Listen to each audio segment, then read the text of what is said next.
Je vais vous raconter une histoire de dingue. Imaginons, vous êtes entrepreneur en France, votre entreprise fabrique, disons, de la peinture pour les maisons. En fabriquant cette peinture, vous produisez des déchets toxiques. Au choix, ou tous ensemble, du mercure, du chrome, du plomb, des adjuvants, des conservateurs, il y en a plein. La législation vous impose de traiter ces déchets. Mais ça, ce n'est pas votre métier.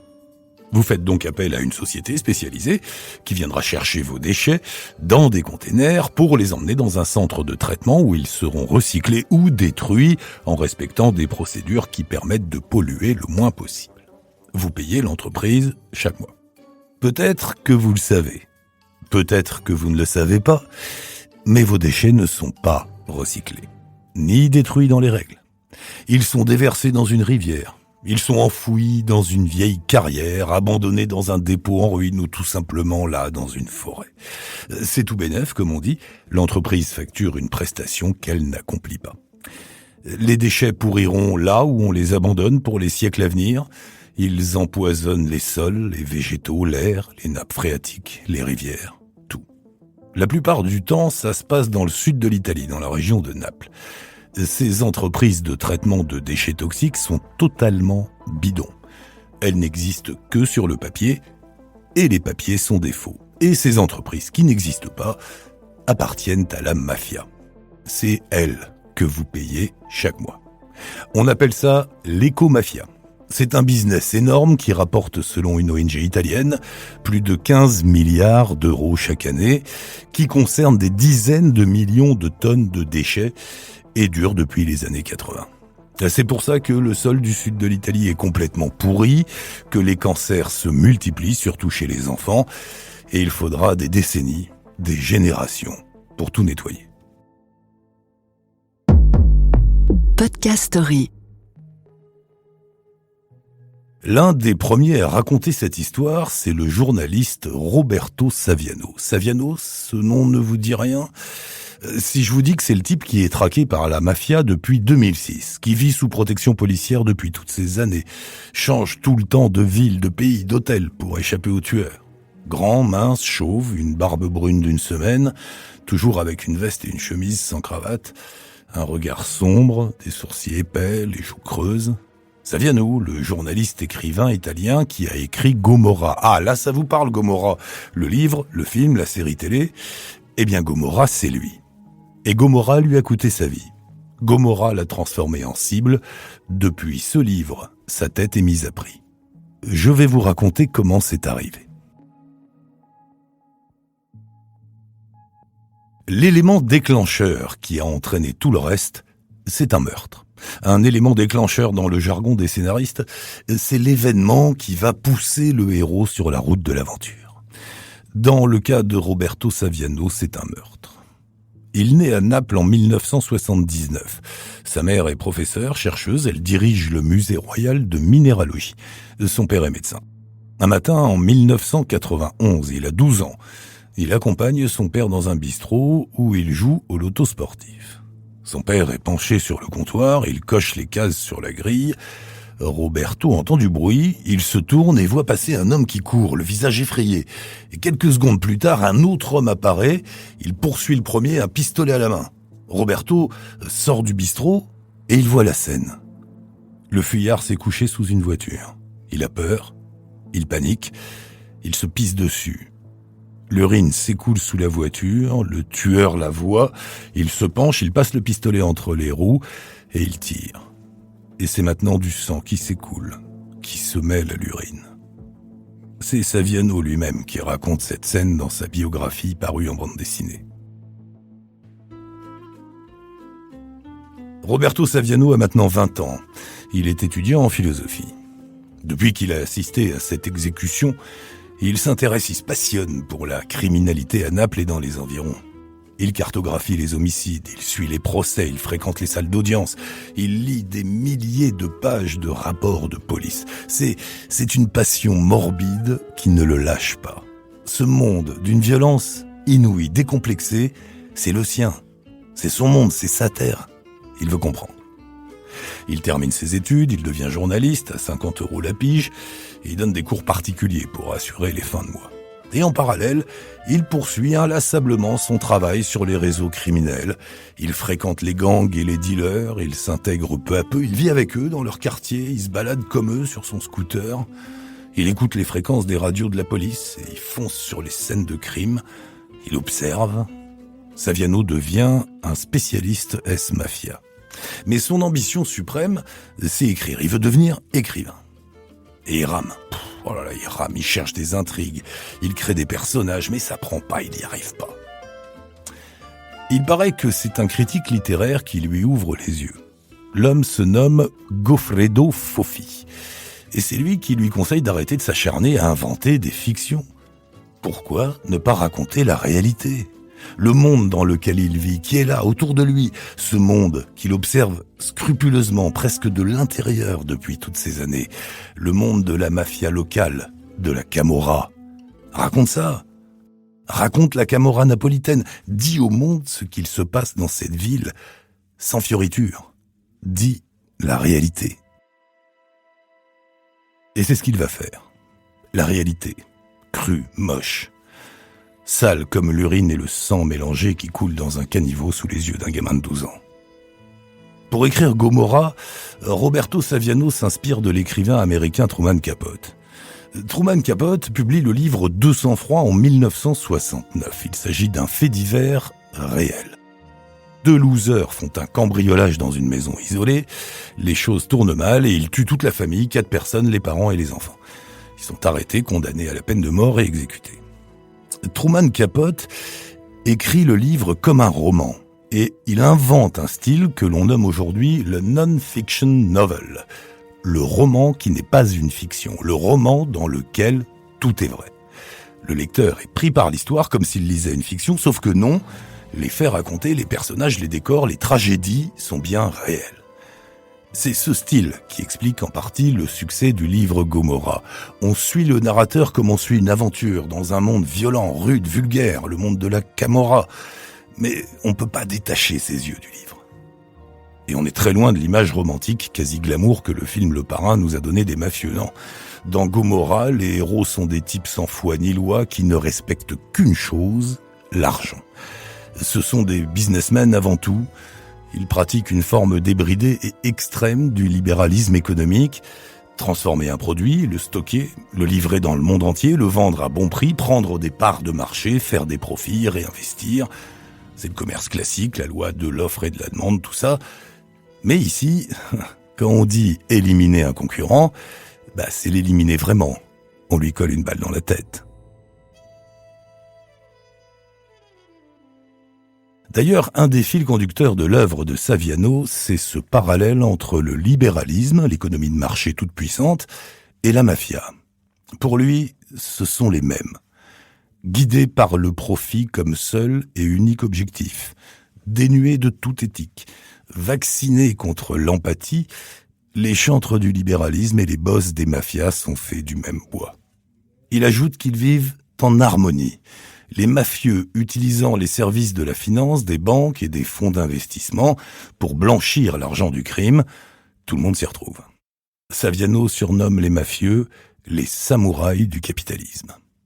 Dans le livre Gomorrah, il expose sans phare ce monde et ses rouages. La hiérarchie, les commissions, les chiffres d'affaires, les marchés, les accords internationaux entre familles criminelles.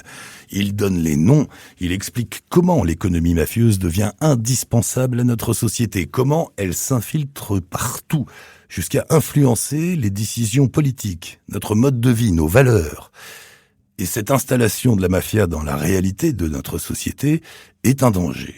Pour Saviano, la mafia, je le cite, c'est le totalitarisme dans la démocratie. Ils sont plus forts que les lois, que les constitutions, que les représentants du peuple. Ils règnent, ils imposent leur autorité suprême car basée sur la peur, sur la répression, sur la mort, un totalitarisme. En 2006, Saviano a 26 ans. Le livre sort. Sa vie va changer. C'est un best-seller. 1 million d'exemplaires se vendent en un an, et ensuite ça s'emballe, il est traduit dans 42 pays, et aujourd'hui s'est écoulé à plus de 10 millions d'exemplaires. Saviano a eu raison de s'inspirer de Truman Capote et de son idée de roman sans fiction, de roman du réel. S'il avait écrit Gomorrah avec la froideur et le détachement d'un simple rapport, ou la retenue d'un reportage journalistique, il n'aurait sans doute suscité l'intérêt que dans un milieu concerné, les juges, les policiers, les mafieux et les journalistes. Mais non, son livre est devenu un roman populaire. Et c'est aussi ça que les parrains n'ont pas supporté. Il les a mis à poil, devant tout le monde, devant le peuple, devant leur peuple. Il les a montrés nus, comme le roi de l'histoire. Ce ne sont rien que des hommes, et pas les meilleurs, loin de là. Et puis, il y a eu cette scène. La scène du salon littéraire. C'était quelques mois après la sortie du livre, en septembre 2006. Saviano est invité à prendre la parole au cours d'un salon littéraire qui se tient à Casal di Principe.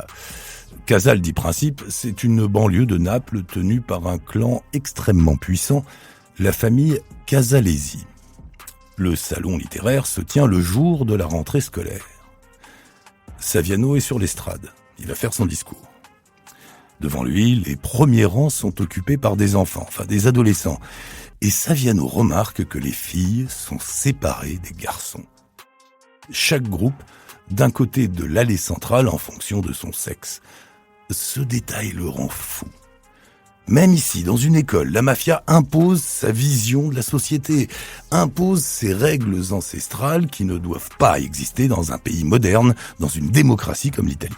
Et Saviano repère aussi parmi les spectateurs des membres éminents du clan Casalesi. Alors il devient fou de rage. Il se lève, il est debout face à la foule, il nomme ses chefs. Il les désigne du doigt devant l'assemblée. Et il leur dit de partir. Il leur dit, écoutez ça, vous n'appartenez pas à cette terre, vous l'exploitez, vous la violez, allez-vous-en. Faut le faire. À Naples, désigner, nommer, insulter et virer des personnalités mafieuses de premier rang, on signe son arrêt de mort quand on fait un truc pareil. Et c'est ce qui se passe. Sa mère reçoit chez elle une photo de son fils, un pistolet sur la tempe. Il est simplement écrit à travers la photo « Condamné ». Il est suivi dans la rue. Un jour, dans un bus, un type s'approche de lui et lui dit à l'oreille « Tu sais que tu vas payer pour ce que t'as fait à Casal di Principe ». Un mois plus tard, il rentre d'une rencontre dans une librairie. Il est à la gare de Naples. 2 policiers s'approchent. Vous êtes désormais placé sous la protection de la police, vous devez nous suivre, montez dans cette voiture, rassurez-vous, ça ne durera pas longtemps, pas plus de 2 semaines. Ça dure encore. Il s'est sans doute tenu une réunion entre chefs mafieux, une réunion pour décider si on tue ou pas cet écrivain qui nous emmerde bien avec son livre et qui en plus nous insulte. Il y a les pour, les partisans des méthodes simples, efficaces, et puis il y a les contre, qui craignent les conséquences du meurtre. D'abord, tuer une personnalité, ça entraîne une mobilisation de la police, des enquêteurs sur le terrain, des points de deal qui ferment, ça n'est pas bon pour les affaires. Et puis, on risque de faire de ce type un martyr, ce qui lui ferait encore plus de publicité à lui et à son livre, et donc à nous, et ça, c'est pas bon non plus pour les affaires. Mais finalement, c'est les plus influents qui ont gagné, les traditionalistes, les pour. Un seul mot d'ordre, buter Saviano. On peut se demander pourquoi une organisation criminelle aussi puissante que la Camorra a peur d'un simple bonhomme comme Saviano. L'écrivain lui-même répond à cette question. Il dit « Ils n'ont pas peur de moi, ils ont peur de mes lecteurs ». Et oui, le livre peut ouvrir les yeux. Le peuple pourrait bien se révolter, ne plus supporter, ne plus tolérer le totalitarisme mafieux. Et là, il ne s'agit plus d'argent, il s'agit plus de business. Il s'agit de pouvoir. Depuis ce jour, quand 2 policiers sont venus chercher Saviano à la gare en 2006, il n'est pas rentré chez lui. Mais il n'a plus de chez lui. Il vit dans des hôtels anonymes et des casernes. Il est entouré de meubles standards. Pour tout bagage, 3 sacs de sport, un avec des sous-vêtements et des t-shirts, un autre avec ses livres, et le dernier pour les chemises et les vestes. Voilà, c'est tout. Il ne se promène pas dans la rue, il ne va pas boire un verre, il peut pas sortir juste comme ça pour se dégourdir les jambes, il est accompagné en permanence de 2 gardes du corps, il doit les prévenir 3 heures à l'avance s'il veut faire quelque chose, et c'est eux qui décident de la façon de procéder. S'il doit partir à l'étranger, il prévient le service de sécurité du gouvernement des semaines, voire des mois à l'avance, et une fois sur place, il est pris en charge par la police locale. Il vit comme un fardeau. Il ne fait confiance à personne. Alors il poursuit, il continue, il écrit. Et il creuse son sillon. Il ne lâche pas ses cibles. La mafia et le libéralisme. Après Gomorrah, il publie un livre « Le contraire de la mort », 2 nouvelles qui dénoncent la violence des hommes naturels et celle de la mafia en particulier. Ensuite, ce sera « La beauté de l'enfer », un recueil d'articles publiés dans des magazines du monde entier, une sorte de carnet de route d'un fugitif, l'exil, la solitude, la peur, et puis en même temps, la reconnaissance internationale, la réussite en tant qu'écrivain, mais la vie avec une cible dans le dos, la beauté de l'enfer. Et puis, il y a Extrapure, en 2014. Ce livre est la version cocaïne de Gomorrah. Une longue enquête très complète sur la production et le marché de la cocaïne et toujours la dénonciation du système. La coke et le libéralisme marchent main dans la main. Il rappelle notamment comment les cartels mexicains ont sauvé les grandes banques internationales quand elles manquaient de liquidités après la crise des subprimes en 2008. Le livre sera lui aussi adapté en série télé sous le nom de 000. En 2018, il publie Piranha et un an plus tard, en 2019, la suite de Piranha, Baiser féroce. Et alors là aussi, c'est un livre qui fait mal. Il raconte l'ascension d'une bande de gamins de Naples, 14, 16 ans, qui vont s'emparer du marché de la drogue à grands coups de Kalachnikov, des enfants tueurs. Pour Saviano, ces gosses, ce sont les rejetons du libéralisme, biberonnés à l'argent et uniquement à l'argent. Son message, c'est « Ne vous étonnez pas si vos enfants sont violents. La société les éduque comme ça. Elle leur ouvre la voie. Nous avons banalisé la violence. Nous l'utilisons pour mener à bien nos affaires. Eh bien, les gosses nous ont pris au mot. Ils éliminent la concurrence eux aussi, en vidant un chargeur de fusil mitrailleur. » Le phénomène d'ailleurs arrive en France depuis les années 20. On ne compte plus les meurtres liés au trafic de drogue commis par des adolescents, que ce soit à Marseille, Paris, Nantes, Rennes, partout. Oui, c'est la mauvaise nouvelle de l'histoire. Saviano est un visionnaire et le monde qu'il nous montre n'est pas un monde de bienveillance. Et si c'était à refaire ? Ça vaut le coup finalement ou pas ? Alors oui pour la réussite de l'écrivain, pour la reconnaissance, pour le succès, mais pour le reste non. Il ne recommencerait pas. Il n'écrirait pas Gomorrah. Le prix est trop élevé. Pas de famille, pas d'amis, d'amour, de liberté, pas de vie. Et puis surtout, ça a changé quoi ? On publie les informations sur la mafia. On donne les noms, on donne les dates, le fonctionnement du système. Des millions de personnes lisent ces informations, ou les voient au cinéma, ou dans les séries télé. La vérité est là, toute crue, étalée devant nous tous. Et ça change quoi ? Rien. Une dernière chose pour terminer. La fin de l'histoire que je vous racontais au début sur l'éco-mafia. Vous savez, comment les parrains montent des sociétés bidons qui ne recyclent pas les déchets toxiques mais les abandonnent et polluent le sud de l'Italie. Eh bien, aux dernières nouvelles, on parle de nettoyer les sols de la région de Naples. On parle de les dépolluer. Et pour ça, il faut des entreprises spécialisées. Et donc, on va faire un appel d'offres. Et qui va répondre à l'appel d'offres ? Eh ouais, toujours les mêmes.